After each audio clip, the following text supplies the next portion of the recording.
Hey, good morning, guys. It is January 26th, and the scripture reference is Matthew 6, verse 30, and this is the Sermon on the Mount. It's funny, I was thinking about the Sermon on the Mount, and it's often been said that it's the perfect sermon, the way it's delivered and the what it includes and how it's delivered. And I think you can think about it and you say, duh. If you think about what a sermon is, it's imparting the truth of God to a people, right? Well, who better to impart the truth of God than God himself? So, of course, it's the perfect sermon. I just think that's funny that we tend human nature, that we tend to analyze the things that God does in our own human minds. And I think what a stupid, foolish exercise that is sometimes, to think that I can analyze God, and then maybe give him a grade. Anyway, sorry. So that part of the sermon is talking about don't be anxious for anything. Again and again, Jesus says to the crowd, don't be anxious, don't be anxious. Don't be anxious about what you'll eat, what you'll drink, and what you'll wear. Those three in particular he mentions a few times. And Chambers kind of focuses in on, if God so clothe the grass of the field, shall he not much more clothe you?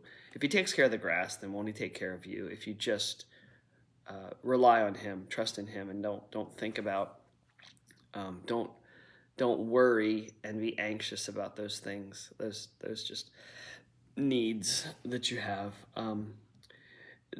He says, and this is basically kind of echoing what I was saying. A simple statement of Jesus is always a puzzle to us if we are not simple. And so we want to analyze things and make them more complicated than they are. And these are simple things that Jesus is saying. Simple, but not easy, but very simple. Simple is, if you focus on me, if you just seek me first, I'll take care of everything else. And Chambers in this first paragraph says, every time we've gone backwards in spiritual communion, it has been because we have impertinently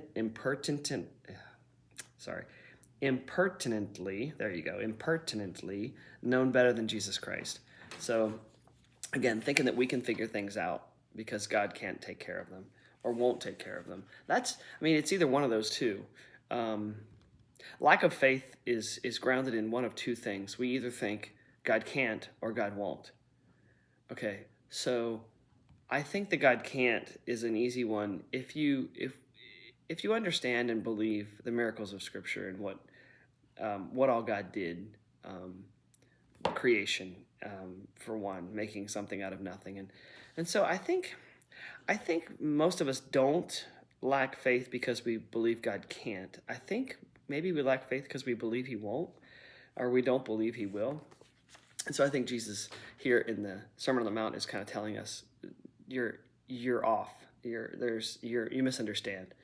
And one of the things that Chambers talks about is being rooted where you are. And it's in this last paragraph. He says, many of us refuse to grow where we are put.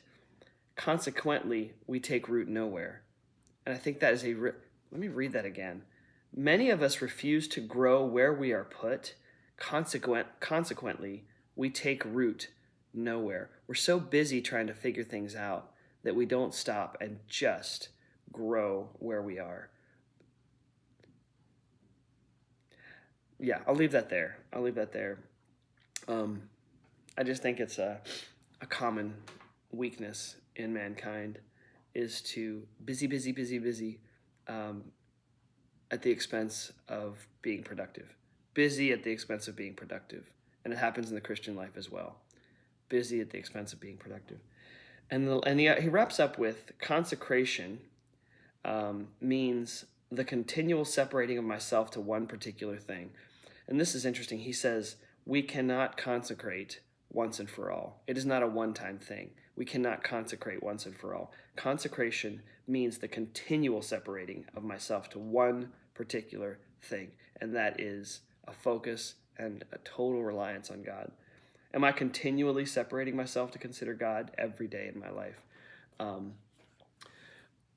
I don't know where I got this, but I've told people many times that when you think about the word focus, focus means one thing.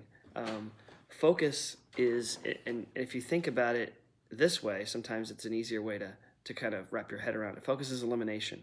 It is eliminating everything else except for the one thing. And so my challenge today would be that eliminate the things that take your focus off of the one person that can care for all your needs. Have a great day, guys.